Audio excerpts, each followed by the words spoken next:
Hey everyone, this is Kevin from thechesswebsite.com. Today we're going to be continuing our series of the 1972 World Chess Championship between Bobby Fischer, the challenger, and the champion, Bobby Spassky. This is a best of 24 game series. Now, through 20 games, Bobby Fischer is up 11.5 points to 8.5 for Bobby Spassky. If you get a win, that is 1 point. If you get a draw, that is half a point. And after 24 games, if they are tied, Bobby Spassky would be the champion. So Bobby Spassky needs a draw in 3 wins over the next 4 games to remain the champion. Bobby Fischer, if he can get 2 draws over the next 4 games, he wins. If he gets 1 win in any of the next 4 games, he will be victorious. So this is game number 21, but Spassky does have the white pieces, so has that advantage.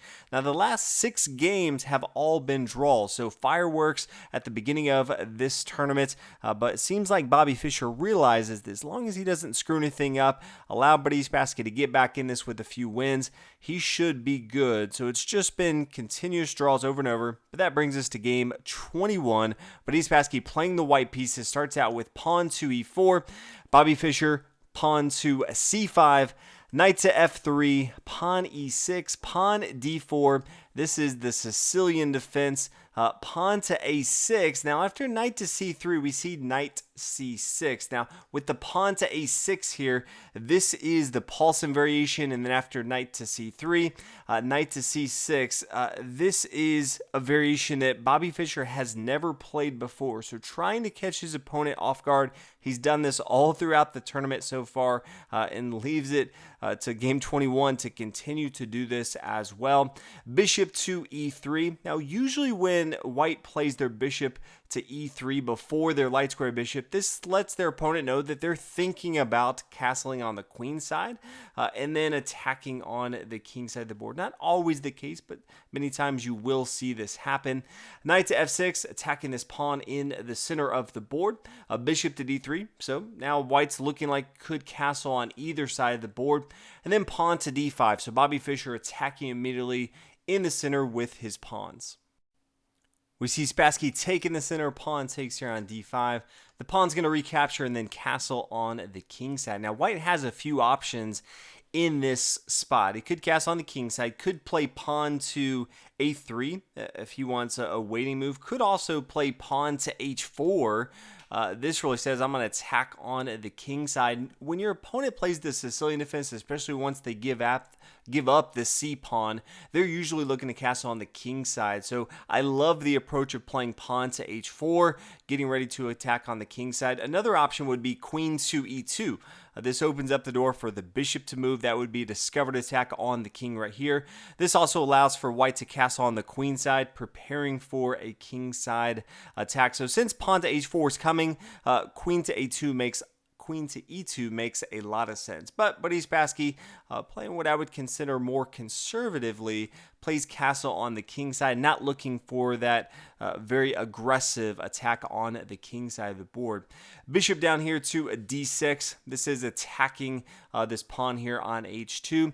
Something to keep in mind, if things were to develop in the center of the board, this queen has a discovered attack as soon as this bishop moves. Now it's only defending the pawn right here, but keep that in mind as we go later into the game. The knight takes up here on c6. The pawn's going to recapture here on c6. A bishop here to a d4. Castle on the king side for Bobby Fischer. So if we look at this position from Spassky, how would he continue? We have the rook to e1, just centralizing, getting this rook involved into the board. This makes a lot of sense. Pawn to h3. If you want to have a waiting move, you don't want the knight to come down here to g4. The bishop down here to g4 also makes sense. Could play knight to a4. He does have the bishop here on d4, so this opens up if he wants to bring his knights to b6, just putting some pressure on black side of the board. There is a backward pawn here on c6. 3 pawn structures from Bobby Fischer, so if Bobby Spassky can get his minor pieces behind enemy lines, could put a lot of pressure on Bobby Fischer. Instead, decides to play queen to f3. So pretty aggressive square for the queen to get involved into the game. Usually don't see the queens come out this early in the game. Bishop to e6, just playing some defense right now. Rook swings over here to e1. Pawn to c5, forcing the bishop to move. Could come back, but decides to go ahead and take that material. Queen takes, then the queen takes right here. The pawn recaptures. So after this exchange, things, in my opinion, are very good for Bobby Fischer. Yes, there are 4 pawn structures. There's double pawns here on the f-file. So if you look at that, white does have a slight advantage. But what it really comes down to is the minor pieces. The bishop pair is going to be so huge to control an open board state. And by open board, just there's not a lot of pawns blocking all the squares that these bishops can go to. So Bobby Fischer does extremely well in this type of endgame, and it's more difficult for white to put a lot of pressure on these double pawns because the queen and some of the minor pieces are already off the board. So this is looking good for Bobby Fischer, especially knowing that really he needs 2 more draws the last 4 games. It's going to be difficult for Bobby Spassky to find a win here unless Bobby Fischer makes a mistake. Rook to d1, centralizing the rook. Usually want to do this in a game. That's exactly what we see. Rook here to d8. So this is another place where once the bishop comes down here, there is a discovered attack. Now with the rook, it was the queen earlier in the game. A couple options that black had. Could have brought his rook over here to b8. You want to control the semi-open files or just have it in the center of the board to defend pieces. So had a couple options. In the end, decided to play rook here to d8. The bishop comes back here to e2. Now the rook here on d1 is attacking the pawn as well as the knight here on c3. Bobby Fischer continues with rook to b8, attacking this pawn right here, but it also leaves open for the bishop to take here on a6. Now, may not want to take it right away. The rook coming down here on b2 is going to be very difficult to deal with. You never want your opponent to get the rook here on the 2nd rank if you're white, or for black over here on the 7th rank. Can really just attack all of your pawns, especially if you don't have any developed, which Bobby Spassky does not. So first plays pawn to b3, stopping that threat, but now Bobby Fischer has to figure out how he wants to approach dealing with the bishop here on e2. It is threatening the pawn. He decides to go ahead and play pawn to c4. Does not want to move his rook here on b8, still controlling the semi-open file, and this does block off these light squares that the bishop can attack here on a6. So Bobby Spassky decides to go ahead and take here on d5. Remember, he does have the rook here on d1 protecting it. After the bishop takes, the rook takes up here, and it looks like Bobby Spassky is up material. But if you remember, there is that discovered attack with the bishop down here to h2. Always have to keep in mind, if you or your opponent is ever having a piece where they can immediately attack your opponent's king, if they have a piece behind that, it can easily take this piece. In this example, it's the rook that's going to fall. So after the king takes here on h2, the rook takes on d5. Now the bishop takes, the rook down here to d2. Yes, the pawn can fall here, which it does, but then the rook can take here on c2. So Bobby Fischer going into the endgame absolutely has an advantage. He has 2 rooks, which more than makes up for the pawn disadvantage that he has. So all in all, things looking up for Bobby Fischer. Now, this is a tough spot right here for Bobby Spassky because he wants to hang on to as much material as he can, but he also knows that he's under a lot of pressure here. If he moves this pawn right here, it doesn't matter which square he goes to, he is going to lose the pawn here on b3. Okay, well, that's not really a good option here. The only way to protect this pawn right here is to play rook to e2, or he could come over here and play rook to a1, but rook to a1 has its own threats. The rook can just come over here to f2. So he's going to have to exchange material. Rook to e2, rook takes, the bishop comes down here on to e2. Now this is a better endgame for Bobby Fischer, but he does have to be careful. There's now 2 passed pawns on the queen side of the board. So while he does have the better pieces, this absolutely is a tricky spot for any player in the endgame. So he plays rook to d8, just centralizing, allowing him to come back here to the 2nd rank behind enemy lines. Pawn up here to a4, rook down to d2, attacking the bishop here on e2, and then bishop here to c4. Now this is a tricky position. Bobby Fischer Definitely want to make sure he did not mess this up. There's a pawn here on f2 that looks enticing. He also recognizes there's the threat here on the queen side of the board. He opts to bring his rook to a2, just does not want any threat of this pawn pushing forward, although he could have taken this pawn on f2. It's just tricky because you can imagine the pawn starts to push here on a5. There's a couple options that Bobby Fischer could have gone here. Best move would be king to f8. But after the pawn to a6, here's the tricky move. The rook really needs to come here to b2. It does no good if it comes here to a2. In fact, this would be a losing position. This pawn is being protected by the bishop here on c4. So now this pawn can push forward. It's now attacking the rook here on a2. So it doesn't really matter where it goes because this pawn's going to push forward here. Now if the king gets involved into the game, pawn up here to b6. This pawn on a6 is still protected by the bishop here on c4. King over here to d7, pawn a7. King here to c6, and then the deadly move of bishop to d5. If the king takes here, then all of a sudden pawn up to b7. That is going to eventually promote here. No way to stop that. Could decide to go ahead and take the pawn here.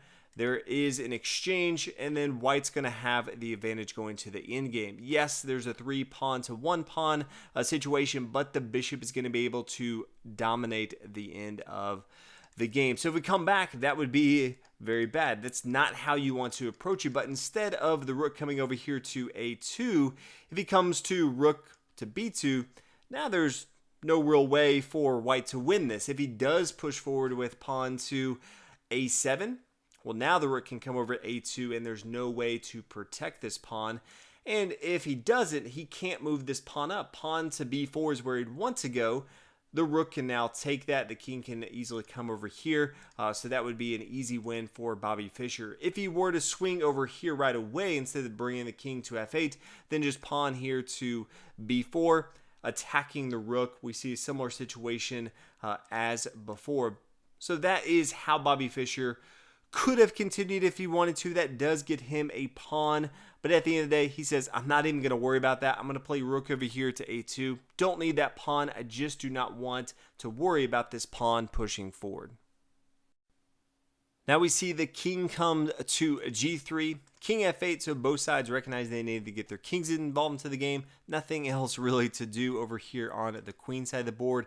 King to e7, pawn up here to g4, and then pawn to f5. Now, this is going to be a subtle move, but in my opinion, this is the best move in the game for Bobby Fischer. And the main reason is he's giving up a pawn in material. But after the pawn takes the pawn to f6, the beauty of this move is he actually wants a pawn right here, and he wants to block that off. And the reason for that is he recognizes that this bishop really needs to defend these pawns over here on the queen side of the board. Bobby Fischer's main way he's going to win this, because his rook over here on a2, it's kind of held down right now. It can't go anywhere else unless it has a very good reason, because these pawns can start to push. His main reason of he's going to win is pushing this pawn here on the king side of the board. And he knows that his opponent really needs to defend that with his bishop. But really, to defend that correctly, he needs it to be somewhere around this e6 square, depending on where the pawn goes to. And so even if he can just stop the bishop from controlling this h3 square, that is good enough for Bobby Fischer. And in his opinion, that is worth giving up that pawn and material. Very, very fascinating move as you think about just giving up a pawn in the endgame. But that's exactly what he did. So now the bishop comes back here to a g8, attacking the pawn. Pawn to h6, as expected here. King to g3. King over here to a d6, and then king f3. And this is tricky because you almost really need to play pawn to f4. And why is that? Okay, after king to f3, then the rook comes down here to a1. And this is tricky because now the rook is threatening to come over here to g1. As soon as it comes to g1, the king can no longer come to this g file. And that's going to make it much easier for the pawn over here on h6 to just start marching down the board as we talked about. This is blocking all of the squares that the bishop can go to. The king here on d6 is now knightly positioned so that the bishop can't come here to d5. So Bobby Fischer setting up everything so the pawn can push forward. So this is exactly what happened. The king came to f3. Now the rook comes down here. But Spassky says, okay, now I have to bring the king down here to g2. But now the king can come here to e5. This is still defending the square here on d5, but it also limits some of the squares that Spassky can go to. So if we come back and we say, okay, how should white continue? He should continue with pawn to f4. This stops the king coming down here to e5. Very complex endgame when you look at and see these very subtle moves, but they do have a huge impact in the game. Bobby Fischer does not make mistakes in the endgame very often. He did not in this one. Rook down here to a1, king to g2, and then the king here to e5 as we talked about, bishop to e6. Yes, this is a centralized move, but as we talked about, it does not really stop this pawn coming down here on the h-file. Bobby Fischer now plays king to f4, knowing that his pawn here on f6 is safe. Nothing's ever going to touch that. Either of these pawns really are not going to move, so just wants to put more and more pressure on his opponents. Bishop up here to d7, rook here to b1, attacking the pawn. Bishop's got to come back here to e6 to protect that. Rook up here to b2, just adding more pressure on the king over here on the king side of the board. Bishop down here to c4, rook to a2, bishop to e6. So both sides maneuvering a little bit, but then after pawn to h5, bishop up here d7. But Spassky decides to go ahead and resign. There's just no way to stop the pawn coming down here. As soon as this king moves, then all of a sudden the rook can take material right here.